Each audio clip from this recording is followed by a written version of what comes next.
Tere. Ljudi, ja znam koliko je njegov auto, što mi pišete koliko je njegov auto kada ja znam koliko je, što ste glupi? Kakvi retard. Jebote, znači, objašnjavate mi nešto što ja znam, pa nemoj ti ga slamati bez veze, pri, alo? Da vidimo. Hoćemo prvo jalapeno. Jalapeno, hoćemo prvo, nećemo prvo jalapeno. Hoćemo prvo jalapeno.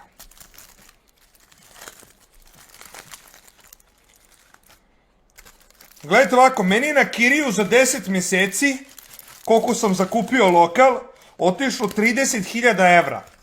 Plus računi svaki mjesec. Znači, samo kirija. U prostor sam uložio, nemam blage. Znači, bilo je... Sad kad bi radio matematiku, mogo bi, ali da kažem okvirno, oko 90-100.000 evra sam uložio u prostor. Izvini, da li sam shvatila, ti si ovde? Bog i batina. Bog i batina.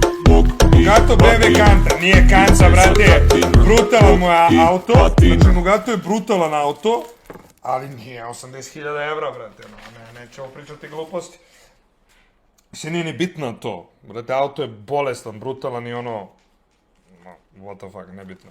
Ali, znači, fast food je sve prekvalitetno unutra, znate koliko mi je stalo bilo da napravim lokal gdje će svi moći da sednu, da jedu, za ne previše para, znači vrlo će biti pristupačne cene, kao i svaki drugi fast food, recimo. I, šta sam teo...